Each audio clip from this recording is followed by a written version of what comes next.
Matt's going to make a debate here between the two of us. Good evening, guys. Wanted to know if Cam agrees with your assessment that Miami only has a 55% chance. It was 58%. Sorry if I'm off a bit. Chance of beating Florida State this year. Absolutely not. That's incredibly low. That's ridiculously low. That's asinine. That there's only a lower than 3 and 5, just under, but about a 3 and 5 chance. So, I mean, at a 58%, we're going to round it up to 60 for the ease of math. So 3 out of 5 is 60%. So we're saying if you played these teams together 5 times, Florida State would win 2 of those 5? Absolutely not. No. They're playing all the games in Tallahassee, correct? No, if you played these, the game as it's slated to be, if you played that game 5 times, Florida State would win 2 of those this year? No. They all have to be played at Florida State. Yeah, I took that into consideration. I disagree there. I need, for me, it would be, they would have a 1 in 5 chance, if that. And I mean, that's being generous. And that's really just basing it off of the 5. I won't say 0 out of 5. But if we're going out of 5, in that kind of a thing, and I know that I said that because I rounded it up to 60. But no, it's way closer than 1 to 5, 1 out of 5, maybe lower than that, than 2 out of 5. No way. No. With the way their team is tiny. They got one quarterback who can run and can't throw. They got one who is a dual threat who almost had his leg ripped off and had to get amputated after it's shattered. And now he's supposed to be moving around, and we got all these dogs on defense. And you can throw well. Look, Mackenzie Milton, if you watch some of that spring game, he had done a couple throws back to back with a little bit of time. He can spin it. So you got one who can throw it and cannot run like he used to, which was a big part of his success. And you got one who can run and not throw. And then you got these other kids who, and I'm going to be very honest with you, Miami alum, like I think it's somewhere here on my table. I have my pocket diploma. I have to pull it out for y'all one day because it says Cameron James Underwood, a Bachelor of Music degree from the School of Music from it's the University of Miami. Because I went there and I graduated. So you know what side of this debate I'm on. They got at least a couple guys in that quarterback room who do not deserve to be wearing garnet and gold. And if Florida State is Florida State, those guys are not wearing garnet and gold. And if they are, they're damn sure not playing quarterback. You know what I mean? You had an all-state quarterback like Anquan Bolden who could and switched from wide receiver to come back to play quarterback and played well when they needed him to. But he got there, played 2 snaps of the first day of drills at quarterback, and they said, hey, we need the extra pass catcher. Why don't you slide over with the receivers? Never to be seen from again. And this is a guy who could play quarterback at the Florida State level. And you got guys in this quarterback room who, honestly and truly, if you're a Florida State fan and you're watching this, ask yourself, Jordan Travis, if Florida State is Florida State, right, is he playing quarterback? If this is the 11 to 16 window, with Jimbo and championships and all those guys, right? Is Jordan Travis still a quarterback? Because at 5'11" and 213 pounds, moving like he moves, he's at running back, H-back, or wide receiver. You and I both know. And I'm not even going to put him in the early 2000s or the 1990s because you know he's not even on the roster. Chubba Hubbard, wearing garnet and gold as a quarterback at Florida State, he might be one. Yeah. Chubba Purdy, sorry. But he might be one of the clipboard holders. You know what I mean? But he's not going to be on the field competing for snaps if you're Florida State and Florida State is actually Florida State. And you know that, and you know I don't even like y'all like that. And you know that's the God's honest truth. You got substandard guys on that roster. And you know how I know that? Because Miami had substandard guys on that roster, and we saw it, and we said it, and you saw it, and you said it, but we admitted it. And I've called these names. There's plenty of guys who didn't need to play at Miami. Nantambu Kilfentress, A.J. Highsmith, Larry Hope. You know what I mean? Dallas Crawford. Dallas Crawford was a player of the year, his conference in high school. He maybe should have had a smaller role than he had on that roster, but at least he could have worn that jersey. We admitted that kind of stuff. These guys who came here, David Perry, the Bahamian kid who went to U school and he played and then transferred or changed positions a couple times before he left. He's not a Miami player. I guess he was the prototype for Gregory Rousseau that didn't work out because he was 6'6", 205, and they tried to at defensive end and tight end, they couldn't really, develop or unlock that talent. And eventually later you saw that. But there have been guys for the Miami program in the past when Miami was bad who should not have been wearing, orange and green and white. Y'all got plenty of them dudes on that roster who should not be wearing garnet and gold.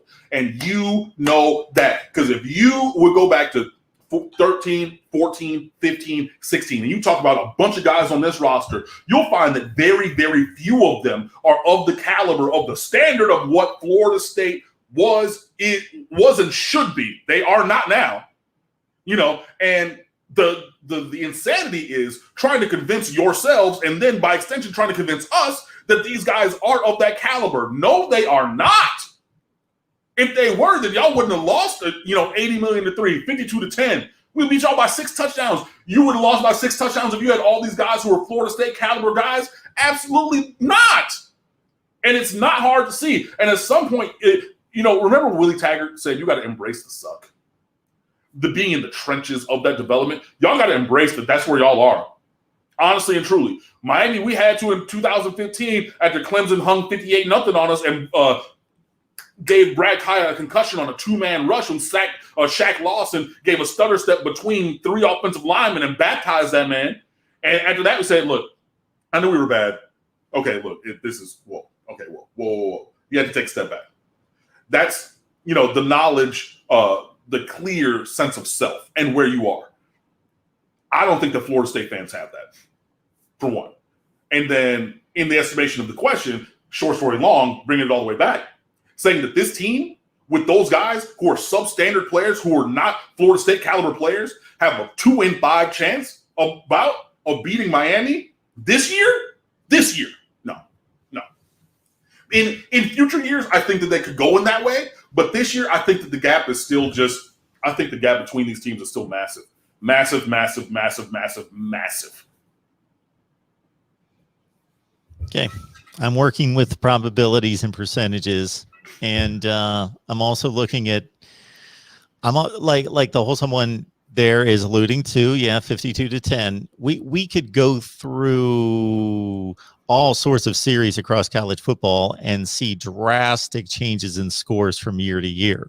Like just because you lost 52 to 10 last year doesn't mean you're going to show up and lose 52 to 10 this year. But I don't think that they've changed the roster. I don't think that they've changed the scheme. I watched that spring game. I definitely damn sure from the spring see they haven't changed the performance. So maybe in the fall, but I just, and it is one of the things, and I've seen people tweet about it, and I'm going to have to write about it, but Miami returns 19 starters and has like 91 to 93% of the production from last year's team coming back. And then you're going to add on talent through the transfer portal. You're going to add on these guys developing. You're going to have these wide receivers overstepping these other guys. You're going to have, that are on the roster can perform better. Things like that. You've got Avonte Williams, who as a super true freshman, whatever, should be starting. So you're going to have the talent that you had, and then you're going to increase it in these areas. And Florida State has what? They added some pieces. They added that nice transfer defensive end. I will admit, he's good. He can play. He can play there. He can play here. He can play anywhere. That's a Florida State caliber player. Past him this year, I don't see it. I mean, Ray 73-37. Any team has a 2 out of 5 minimum chance to beat Miami. I disagree. And particularly in the talking about this Florida State team. Look, and I've been there. I've seen this with my team. Like, this is going to be a slow rebuild for them. Slow, and they're not, because I just don't think that they're infusing the kind of talent that they need. And then they just have such a vast need for upgraded talent. And Mike Norvell, God bless him, he's still recruiting like he's at Memphis. You're going to, the odd random 3-star developmental guy out of Miami, out of Florida State. Cool. I get it. You get a guy who you think that you can unlock the potential and he might be a little bit better than that everybody else thinks. The random 1 or 2 or 5, okay. When that's the foundation of your entire roster, you're at a G5 school. You know what I mean? You're not at Florida State. You're not at Miami. You know, Gregory Rousseau is the 3-star developmental guy who hits. 1 or 2 of those on the roster, sure. But a whole roster, again, now I'm going to go back and talk about what I talked about before. You had David Perry, who was a 3-star developmental guy, who was 6'6", 205, 210 when he came to college, amounted to nothing, transferred out. You know what I mean? It's just when that's the entire roster or the majority of the roster, I don't see it. I mean, yeah, and I guess this is what you were talking about, engendering a debate between you and I. I just vehemently disagree. I just vehemently disagree with that probability. So try to bring yourself to a neutral ground, and you give a percentage. Games in Tallahassee, again, they're not playing 10 games back and forth at both sites or neutral sites. I mean, this year,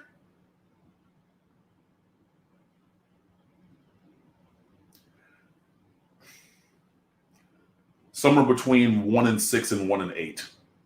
So somewhere between 12.5% and 16.7%. Somewhere in there. You know, I just don't. I mean, it would be. I mean, is it in the realm of possibilities? Yes. Would it be a big upset and a far stretch of the probability process to get to that result?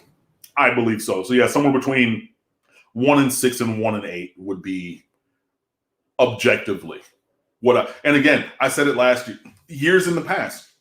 Also, if you put the Miami resume team and the Florida State resume team blind on paper and presented them to people, even when Florida State was beating us those last 2 or 3 years, everybody would have picked the Miami profile team, the blind resume team. Okay. But you had to play them on paper, or you play on the field, right? And there was the intangibles of Miami nutting up. You had Florida State get a couple good plays. They had the mentality that they couldn't be beaten, so you had to beat them and then beat that mentality that they couldn't come back and win, and Miami was unable to do that. This year, I mean, last year it wasn't even close. Like, I didn't even need to have that. But this year, I believe you put the blind profiles of Florida State and Miami, I would say in 8 or 9 chances out of 10, people would pick the Miami profile team to win that game if you just put up the blind resume profiles, whether it be traditional counting stats, advanced stats. I just really think that there's still just a massive gulf between these two programs on the field. And it can change quickly, so I'm enjoying it now. And we saw this again in the opposite direction less than a decade ago. So I know it can change. But right now, they're, like Mark Morrow says, they're lost in the woods. Where we were lost in the woods, they're in that wood right now. And they have miles and miles to go before they sleep. Shout out to Robert Frost. They're out of those woods. All right. I am churning out game-by-game probabilities for tons of teams, and I'll not I think where I was at the time. And so there is no mathematical formula that I'm using. So I'll answer the question that I've been asked. No mathematical formula that I'm using. And I have, as I've brought up here during some conversations in the past, certainly looked at other win probabilities by the likes of ESPN and others and thought that they were ridiculous. So I certainly will take that feedback, and I understand it, and so maybe I miscalculated in my brain to a certain extent, but I was more in the range of, if this is a neutral site, it's 65-35, and so I'm going to give college football being what it is when you get a packed house in a stadium in terms of a,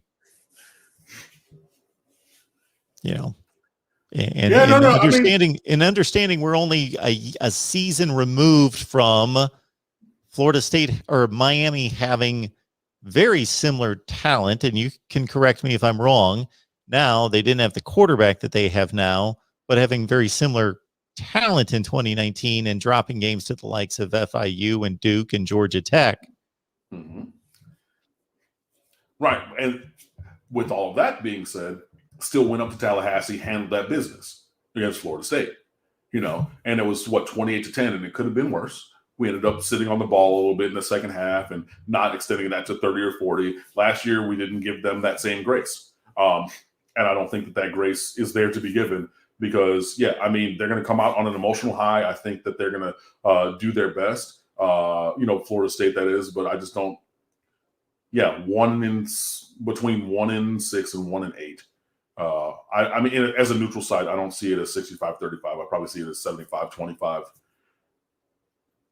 Yeah, or 80-20. I mean, just like in that same 1 out of 5-ish range. But yeah, objectively, I just don't think that they're. I don't think that they're there. I don't think that their coaching has them there. I don't think that they have the players for that. And I just think that is a small team. I mean, like, I looked up, I had to do a triple take. I tweeted out, I did a triple take when I watched their spring game because I thought it was Optimus football. I mean, that is a small football team.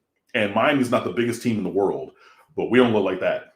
You have the random Malik Curtis and Jalen Knighton, who's, 5'9", 5'10", speedsters and things like that. Their whole roster looked like that. It looked like something out of Mario Kart with the magic shrinking code or something. Like, it just didn't. That did not look like a Florida State team because, I mean, we've seen those games, man. I mean, been in those stadiums. Well, not stadiums. I've never been to Tallahassee, so I've only been down here. But you see them come out and they raise them helmets up and they walk towards that end zone. Everybody's booing at them, and they're saying, "Hey, okay," because they got this lineman and that lineman and this dude and that dude, all big and jacked and everything. And I don't see any of those guys, man. It looks different. And I know, like, again, you're as connected to your biggest rival as you are almost to your own team. Like, I've seen what they do. I've talked about all these things. I've seen these teams. I've seen the construction of these rosters and everything. This is not a Florida State roster. They do not have Florida State players at key positions, i.e. quarterback, i.e. offensive line, still hot trash. And yeah, they have not the work that they needed to do to close the gap between where Miami is and where they were. While Miami is maintaining, if not improving, Florida State is maintaining, if not regressing, in my estimation. I just still think it's night and day. James Coleman played at Florida State 2002 to 2005. We have him on every week. And when I asked for his assessment at the spring game, the first thing that came out of his mouth was, "We're small." Come on now. Like, I got eyes in my head in the brain that works. I don't got to be, I don't have to be the late great Howard Schnellenberger, rest his soul. I don't have to be, Vince Lombardi or any learned scholar of football. I can look and see that's a small team. That's a lot of small dudes. Like, yeah, I don't know, bro. I don't know. But yeah, I think that it is more decisively towards Miami's favor, any probability for this year's game. And leaving, again, room for the fact of, in the future, I think that this can change quickly if Florida State does what Florida State needs to do, because Florida State's still Florida State. Just like Miami was still Miami when they were whooping our ass, and we needed to come back and everything. And now things have flipped up. We're never going to lose to y'all again. We beat y'all 7-8 in a row. We're on a 4-game win streak, about to run it to 5, and everything. Like, I get that. Things can change quickly. The work is there to be done. They still have that brand. They still got the Garnet and Gold. They still got Renegade. They still got that chop. They got that spear. They got all of the they're still Florida State.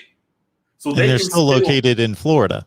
Hello. They're bringing the players. So from Florida and South Georgia, South Carolina, and Alabama, they still got that regional and national pull because they're still Florida State. Now, they need to do the work along that path to get there. So I know that this can change in the future. I've seen how this can change. And even as teams get closer together, you might still lose. Miami, again, very close, if not, should have probably won a couple of those games at the end of that losing streak. I get it. But the gap between the programs still did this. It still got closer. Miami still improved to getting towards where Florida State was. And they came down off of the national championship height of the pedestal of 2013 a little bit. And so coming down a little bit as a program, losing a couple games, helped that gap be closed. So obviously I think that we're closer. I would say we're further apart because they're worse now than we were when they were good. So I know that things can change, and I would expect, hopefully, for Florida State, I would hope for them that things in 2022 and 23 would change so that it would become closer and more of a competitive thing. But this season right here in 2021, nah, bro. Okay. I will admit that I've been largely swayed. That's right. So I make some. I will not be ever one that will say that I'm always right and never wrong, and always say I'm going to stand by. Again, I'm churning through schedules, and I make my best stab within a 30-second time frame to say, okay. And who knows? Maybe I just come off a Florida State live stream. I don't know what my state of mind was, but I know Big Game James influenced you. Yeah, 58-42 is a bit narrow considering the.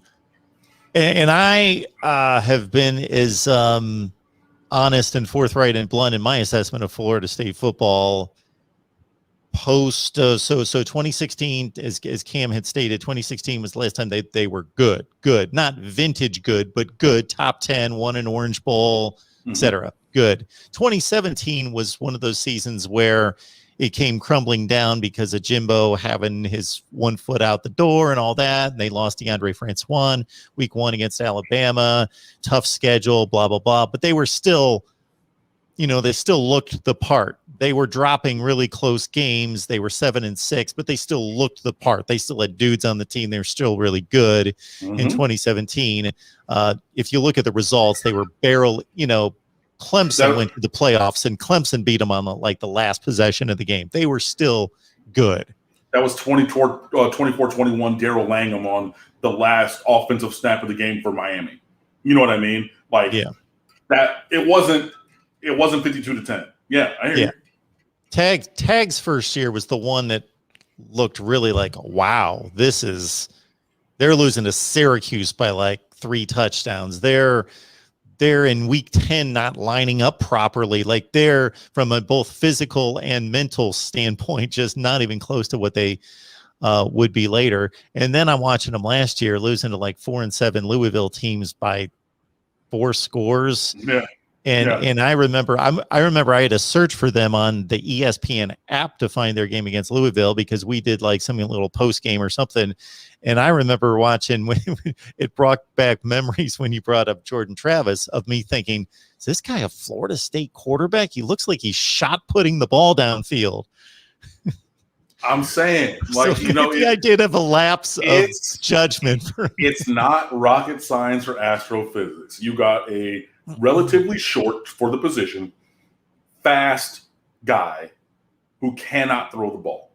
So it makes sense in high school as a dual threat quarterback. He can run around enough and they can scheme a guy high school wide open, running some zone read or something. Looks like I'm going to step out. Guy pulls up. I throw a bomb, whatever. You can do that. That's not a Florida State quarterback. I'm sorry, it's not. Whether you love, hate their program, that's not a Florida State quarterback. And you can look all the way back, all the guys who have played there, whether they're dual threat like a Charlie Ward, and then he was able to run, but he was more of a pocket passer than people remember, but he was also 6 feet tall, ended up playing in the the NBA with a long career because the Heisman Trophy winner didn't get drafted. Whatever, fine. Whether you look at Chris Winkie, whether you look at, even the guys when, they were losing it. If you look at Chris Ricks, 6'4", 220, you look at Chris Winkie, you look at, what's his face from ESPN, who I hate, Danny Cannell. Exactly. You look at him. You look at any of these guys. Busby. You look at all these guys, bro. Look at Jameis, 6'3", 215, are going to be back to starting in the NFL this year. Those are Florida State quarterbacks, bro. And the one who is the outlier to that physical profile won a Heisman Trophy. And then people were, I saw them say, oh, yeah, if Jordan Travis wouldn't have gotten hurt against the Miami game, then that's Charlie Ward 2.0. Y'all must be smoking and drinking that good stuff if you think that this kid is Charlie Ward. Do you remember Charlie Ward in college? Go look up those. That guy was different. I'm so sorry. And he could throw the ball. He could run. He could do anything that you want to do. Jordan Travis can't. With all due respect to Jordan Travis, again, A good athlete can play at Florida State, but if Florida State is anything like Florida State, Jordan Travis does not play quarterback. And that's just plain and simple, you know. And then now we got a guy coming off of a 2-year absence because he has a reconstructed leg that almost had to get amputated from the knee down. And now it's going to be between him and then you got this Joe Purdy kid that they want to try to get some snaps, and this other freshman kid, the other kid who, again, might be a depth guy at Florida State in years past, but now you're talking about, what's his name, Tate Rodemaker. You're trying to give him some snaps and everything too. For who? For what? If you're doing that, you're not Florida State. You're not. I'm sorry. Like, and that's just the God's honest truth. And I mean, again, if people, you know, hey, yeah, I know I've waxed poetic about the downfall and the deleterious or the negative situation or standing of the Florida State program on this Miami Live today, but like, that's the God's honest truth. And I went as hard against Miami when we were bad.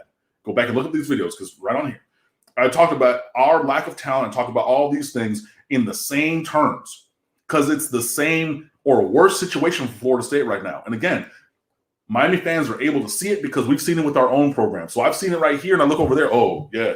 It's like when you go out to dinner, you know, and you see that couple arguing at the next table over, like, oh, okay. Yeah, no, I've had that argument before, right? Because bro, it's the same kind of a thing. And it's not a good situation then. It's not a good situation for them now. For us on the other side, we're going to continue to whoop their ass, at least this year, in a pretty decisive way. So I'm not, troubled by it or anything, but that's just kind of the way the cookie crumbles, I guess. All right. Yes. I won't say anything else. Sasha, best show. Cam takes it to a high yet credible level. Go Canes. Thank you so much for that, Sasha. High yet credible. I think she means intensity, knowledge combined. Yes. I am intense. Intensity and emotion combined with the knowledge. So a credible level. You know, ranting and raving, not knowing what you're talking about, but not certainly the fire and the brimstone comes with the knowledge as well. Sasha, I believe that you contributed here recently, and I failed to acknowledge that. So, Sasha, I hope you're listening because I always feel bad when that happens when I see those post show. I got swagged by Cam. I didn't have much to come back there because I thought I would be arguing. I would just be arguing just to argue, just to try to save face and prove that my percentage makes sense. But I'm not going to do that because I would argue somewhat effectively, but probably mostly ineffectively, again to save face. Hey, and that's the number I came up with. Well, no, I mean, it goes both ways because I forget what it was last year, but you said something that I disagreed with, and then you later I was like, you know what? I looked at it differently, and I agree. So, I mean, we've gone back and forth on it, but not on this one point, but in general. Yeah, and my percentage, I'll just say one last thing about it. My percentage doesn't make sense, and I would call somebody else out on this. So I want to be called out, as I say all the time. Our aim, I don't think we accomplish this all the time, but the aim is best discussion, debate, and analysis of college football. And so that doesn't put me in a glass house somewhere and everybody else is wrong and I can take shots at everybody else, but nobody can take a shot at me at my own channel. Of course, I want me to be challenged. So my percentage is what I should have matched them up in a very simple way. How many times have I stated since the end of last season that I see Miami as, and have put them in my rankings as roughly a top 15 team in the nation.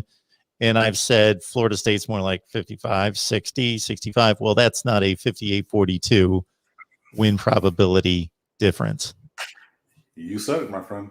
All right, Cam. Thank you so much. I got scolded. I'll move on from here.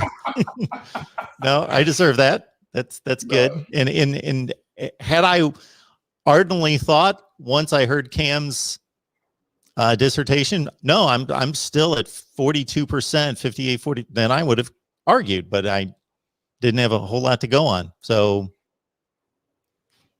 I will admit that my judgment was off there.